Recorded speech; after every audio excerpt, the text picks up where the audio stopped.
Hello there. So, you're a school leaver, right? Or maybe you're just a person that's looking for an affordable car, something that's cheap on the running costs, good runabout. You're tired of using public transport. And you know what?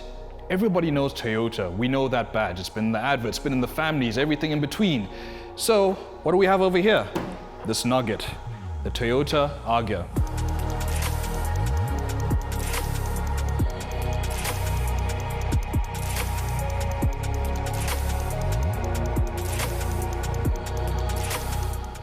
Look at it.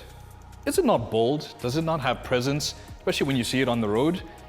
The Toyota Agya is really something that stands out, I must say. Look at it from the front, side, and even the rear.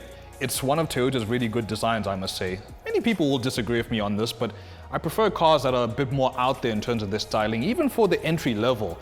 And something really that doesn't speak much about subtlety, because subtlety is boring. We like excitement.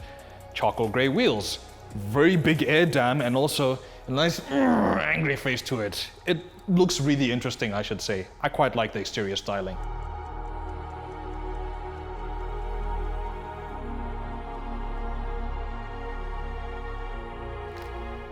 Let's make our way to the bum of the vehicle with intense key twirling action.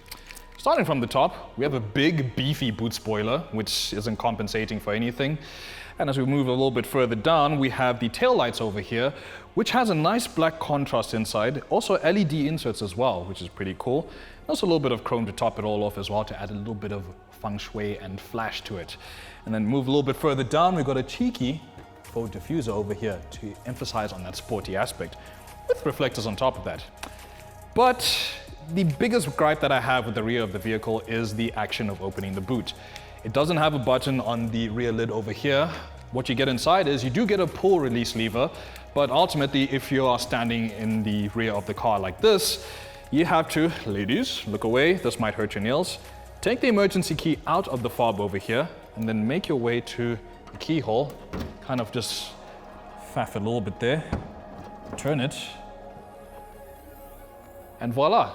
You reveal 260 liters, which can be extended by pulling down the rear bench over here.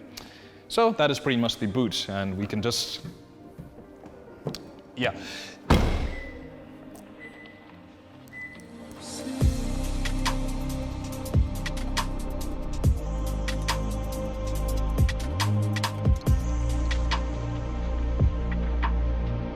Welcome to the interior of the Agya. Now, I raved on about the styling of the exterior, but as soon as you come in here, it's very Avanza-like. It's just the only difference is I'm not sitting in front counting the change. I'm in control this time. Upgrade in life. Right here, you get the electrical start button, which is very interesting to actually have in this range of vehicle. You also get electrical mirrors too. You don't see that very often in this range. You also get rev counter, electric trip computer, and everything in between that looks nice in the gauge cluster. Moving on, you get the radio, which does Bluetooth, aux, and USB on top of that. It plays music. It's not an infotainment system, but it will play your jams amongst these two speakers over here. Plays it fine, no complaints about it. It'll play your music. Moving down, you get quite a bit of negative space over here, but then you actually get electrical aircon controls, with aircon on top of that too, which I actually think is really nice, good addition to the vehicle and easy to operate. You do get some more negative space in here as well. It screams 90s car to me, but I honestly feel the interior design could have flowed a little bit better. Moving on to the seats, you get almost racy bucket seat looking like seats. It's just, here's one problem. Now, I'm not a tall fellow. I'm 175 centimeters. But here's the problem. You see my occiput over here? There's a little bit of anatomy for you. It's the rear of your head. Call it whatever you will in your language. It sits right on top, and it's really not that much comfortable. And speaking of things that could really use adjustability as well, we could get headrests. I would like an adjustable steering wheel as well. It doesn't tilt, it doesn't pan, it just stays the way Toyota wants it to stay. And that's really a bit of a downturn, I should say. You also don't get an adjustable seat on top of that. Height adjustability, no. It's as Toyota gave it to you, that's how that meal is served, eat it.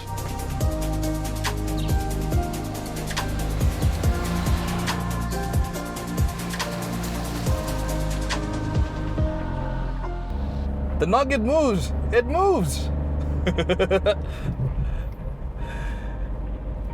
Right, driving the Toyota Agya. What do you get under the bonnet? What is that nice burble that you hear?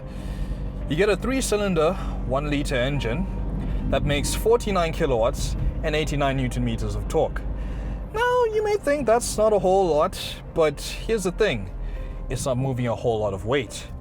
Now, the curb weight for this is around the 700 kilogram mark.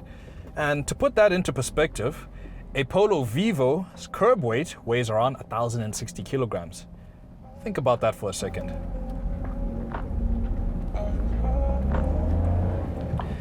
Now this is all sent to the front wheels via either a 5-speed manual, which we've got here, or you can get a 4-speed automatic.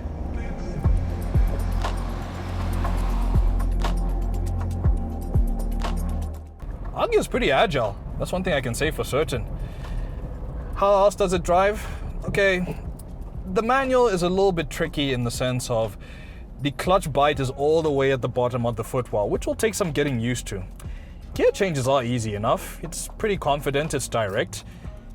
It's alright in that aspect. It's just the clutch kind of takes away from the experience. If you're a little bit worried about driving a manual, there is a 4-speed auto version, which I think should be easier for a lot of weary drivers, I should say. No problem with that. You drive what you enjoy, drive what you feel comfortable with.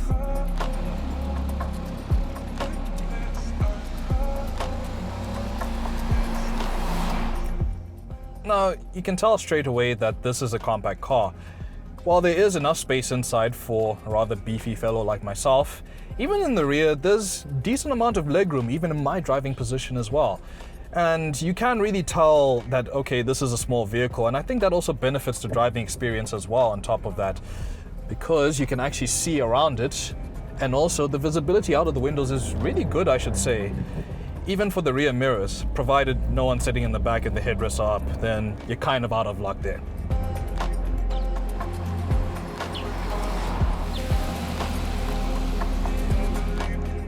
Come on, Bobby, uphill.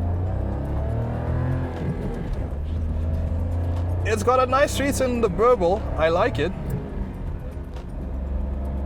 But yeah, it moves up the hill fine.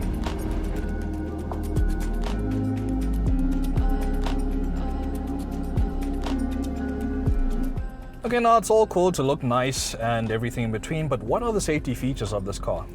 Well, for starters, you get 2 airbags in the front for both driver and passenger. In the rear, you get ISOFIX baby child seat mounts.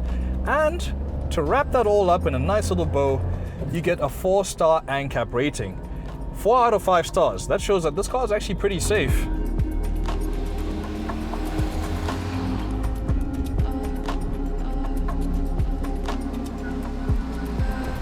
Okay, we got to talk fuel consumption because fuel went up the other week, so yeah. And I know a lot of you are going to be school leavers, and 100 Rand needs to go a long way. Well, let me tell you this.